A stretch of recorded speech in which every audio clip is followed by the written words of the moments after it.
नमस्कार दोस्तों, मैं कुमार शर्मा आज फिर हाजिर नए साइंस के नए क्वेश्चन के साथ। और आज का हमारा पहला क्वेश्चन कुछ इस तरह है। निम्नलिखित में कौन सा ऊष्मा का सर्वोत्तम चालक है? ए जल, बी लकड़ी, या जल व लकड़ी दोनों, या डी पारा। तो बता दूं, ऊष्मा का सर्वोत्तम चालक इन तीनों में से कौन है? डी पारा है। कौन है? पारा है। पारा, डी पारा। अब देखते हैं अगला क्वेश्चन हमारा। चांदी की उसमें चालकता तांबे की उसमें चालकता की अपेक्षा क्या होती है? ए अधिक होती है, बी कम होती है, सी समान होती है, डी इनमें से कोई नहीं। तो चांदी की उसमें चालकता तांबे की उसमें चालकता की अपेक्षा अधिक होती है। क्या होती है? ए अधिक होती है। तो इसका राइट आंसर होगा ए। अब देखते हैं अगला हमारा तीसरा क्वेश्चन। तो बोलोमीटर मापन की एक युक्ति है, मतलब बोलोमीटर क्या मापती है? ए दाब के मापन की युक्ति है, बी पौधों में वृद्धि के मापन की युक्ति है, सी उसमें विकिरण के मापन की युक्ति है, या डी वायु के गति के मापन की युक्ति है। तो बता दूं, बोलोमीटर उसमें विकिरण के मापन की एक युक्ति है। तो इसका राइट आंसर होगा सी। अब देखते हैं हमारा अगला क्वेश्चन। 4 नंबर क्वेश्चन है इस तरह है। हमारा 4 नंबर क्वेश्चन है। टेबल पंखे को बंद कमरे में चलाने पर कमरे की हवा क्या हो जाएगी? ठंडी हो जाएगी, बी गर्म हो जाएगी, या सी कोई प्रभाव नहीं होगा, या डी इनमें से कोई नहीं। तो आपने देखा ही होगा, यदि हम किसी कमरे में पंखा चला देते हैं और उसका गेट बंद कर देते हैं, उस कमरे को खिड़की बंद कर देते हैं, तो उस कमरे की हवा धीरे धीरे क्या होने लग जाती है? गर्म होने लग जाती है। तो इसमें क्या होगा? आंसर बी, गर्म होगी। तो राइट आंसर बी होगा। अब देखते हैं हमारा 5वां क्वेश्चन। कमरे में रखे हुए रेफ्रिजरेटर का दरवाज़ा खुला छोड़ दिया जाए तो कमरे का तापमान क्या होगा? ठंडा होगा, या बी गर्म होगा, सी कोई प्रभाव नहीं होगा, या डी इनमें से कोई नहीं। तो बता दूं, यदि रेफ्रिजरेटर का दरवाज़ा खुला छोड़ दिया जाए तो कमरे का तापमान क्या हो जाएगा? ठंडा नहीं होगा। क्या होगा? गर्म होगा। तो इसका राइट आंसर होगा बी। अब देखते हैं हम अगला क्वेश्चन, हमारा 6 नंबर क्वेश्चन। तो हमारा 6 नंबर क्वेश्चन इस तरह है। यदि किसी धातु को खाना बनाने के बर्तन बनाने में प्रयुक्त किया जाता है तो ताप चालकता उस बर्तन की क्या होगी? अधिक होगी, बी कम होगी, या सी अधिक भी होगी और कम भी होगी, या डी इनमें से कोई नहीं। तो बता दूं, जो धातु का खाना बनाने बर्तन हम प्रयुक्त करते हैं उसकी ताप की चालकता कम होती है। क्या होती है? कम होती है। तो इसका राइट आंसर होगा बी। यदि उसकी ताप चालकता अधिक होती तो वो पदार्थ क्या होता, या बर्तन क्या होता? गल जाता, वो भी साथ में नष्ट होने लग जाता। तो इसलिए उसकी ताप चालकता क्या होती है? कम होती है। 7वां क्वेश्चन हमारा। निम्नलिखित में से कौन सा ऊष्मा का सबसे अच्छा सुचालक है? ए ठंडा पानी, बी गर्म पानी, सी समुद्र का पानी, या डी आसवित पानी अर्थात आसुत जल, जिसे 100% शुद्ध जल कहते हैं। तो बता दूं, निम्नलिखित में से ऊष्मा का सबसे अच्छा चालक समुद्र का पानी होता है। तो इसका राइट आंसर होगा सी। अब देखते हैं हमारा अगला 8वां क्वेश्चन। आणविक संगठन के द्वारा ऊष्मा का संप्रेषण क्या कहलाता है? चालन कहलाता है, सहवन कहलाता है, विकिरण कहलाता है, या डी परिकिरण कहलाता है। तो बता दूं, आणविक संगठन के द्वारा ऊष्मा का संप्रेषण सहवन कहलाता है। तो इसका राइट आंसर होगा बी। अब देखते हैं हमारा 9वां क्वेश्चन।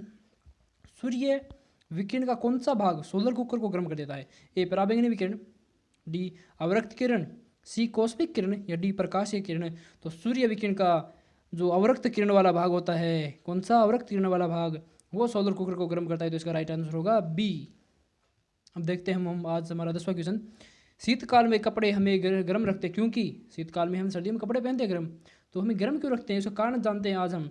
ऊष्मा प्रदान करते हैं हमें वो, बी ऊष्मा का विकिरण नहीं करते, सी वायु को शरीर के संपर्क में आने से रोकते हैं, या डी शरीर की ऊष्मा को बाहर नहीं जाने देते। तो इसका राइट आंसर होता डी। क्या होगा? राइट आंसर होगा डी, शरीर की ऊष्मा को बाहर नहीं जाने देते, क्योंकि कपड़ों के रहते इसीलिए तो हम ज़्यादा कपड़े पहनते हैं, मोटे कपड़े पहनते हैं, जो हमारे शरीर की ऊष्मा को हमारे अंदर रखते हैं, जिस कारण से हमें थोड़ी देर बाद क्या होने लग जाती है? सर्दी कम होने लग जाती है, ठंड कम लगने लग जाती है। इसलिए तो हम शीतकाल में मोटे कपड़े पहनते हैं, ज़्यादा कपड़े पहनते हैं, तो इसलिए शरीर की ऊष्मा को वो बाहर नहीं जाने देता है। तो इसका राइट आंसर होगा डी। क्या होगा? डी। अब देखते हैं अगला क्वेश्चन हमारा। धूप से बचने के लिए छाते में रंग संयोजन निम्नलिखित में से कौन सा सबसे उचित है?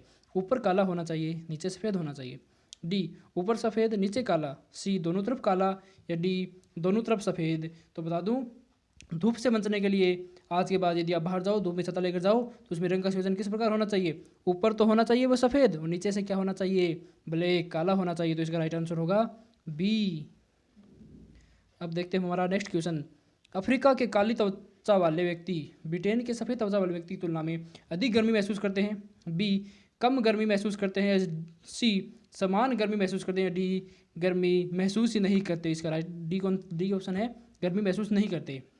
तो बता दूं आपको, अफ्रीका के काली त्वचा वाले व्यक्ति ब्रिटेन के सफ़ेद त्वचा वाले व्यक्ति की तुलना में अधिक गर्मी महसूस करते हैं, क्योंकि उनका रंग क्या है, त्वचा का रंग काला है, और काला ऊष्मा का क्या होता है, अवशोषक होता है।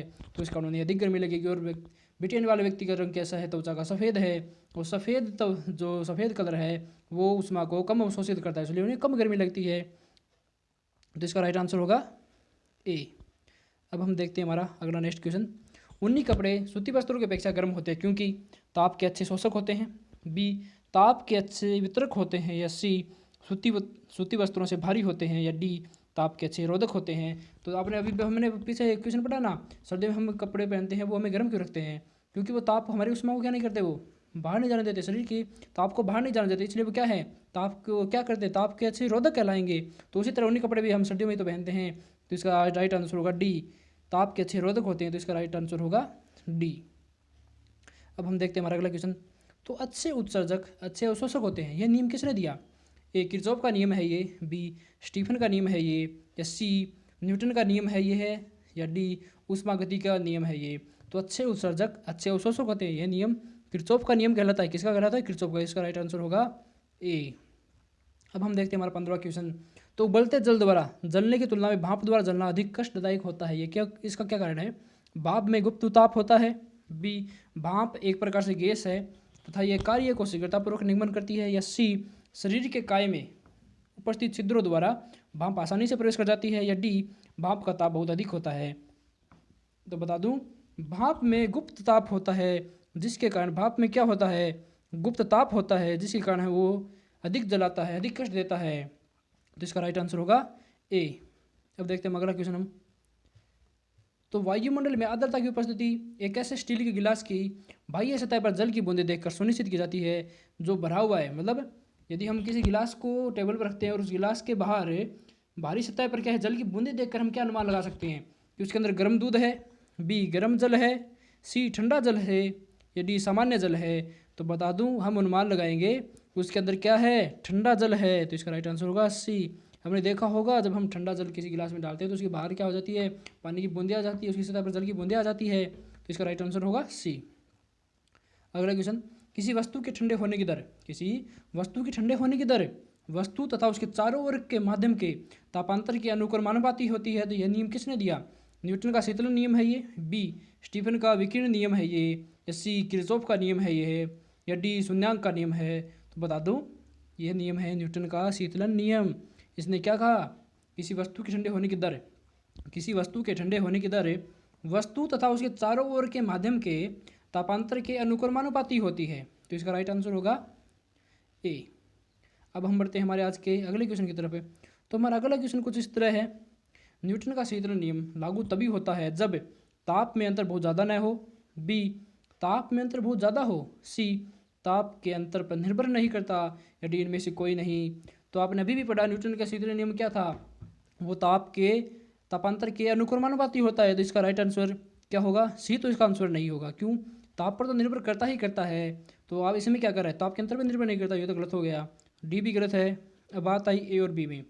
तो इसका राइट आंसर होगा ताप में बहुत ज़्यादा अंतर न हो तभी तक न्यूटन के शीतलन का नियम लागू रहता है। तो इसका राइट आंसर होगा ए। अब बढ़ते हैं हमारे आज के 19वें क्वेश्चन की तरफ। गर्म जल 90 डिग्री सेंटीग्रेड से 80 डिग्री सेंटीग्रेड तक ठंडा होने में 10 मिनट लेता है। क्या लेता है? 10 मिनट लेता है। तो 80 डिग्री से 70 डिग्री सेंटीग्रेड तक ठंडा होने में कितना समय लेगा? 10 मिनट से कम लेगा, बी 10 मिनट से अधिक लेगा, या सी 10 मिनट ही लेगा, या डी हम निश्चित नहीं कर सकते। तो बता दूं, 90 से 80 तक आने के तो वो 10 मिनट लेता है, लेकिन 80 डिग्री से 70 डिग्री सेंटीग्रेड तक जाने में वो 10 मिनट से अधिक समय लेगा। क्या लेगा? 10 मिनट से अधिक समय लेगा। तो राइट आंसर होगा बी। अब देखते हैं हमारा आज का अंतिम क्वेश्चन। थर्मस प्लास्क की आंतरिक दीवारें चमकीली होती है क्यों? सहवन द्वारा होने वाली उष्मा हानि को रोकने के लिए, बी विकिरण द्वारा होने वाली उष्मा हानि को रोकने के लिए, सी चालन द्वारा होने वाली उष्मा हानि को रोकने के लिए, या डी इनमें से कोई नहीं। तो थर्मस प्लास्क की आंतरिक दीवारें चमकीली इसलिए रखी जाती है क्योंकि वो विकिरण द्वारा होने वाली उष्मा हानि को रोक सके। तो इसका राइट आंसर होगा बी। राइट आंसर क्या होगा? बी इसका राइट आंसर होगा। अब देखते हैं, आज का हमारा सेशन ही खत्म होता है।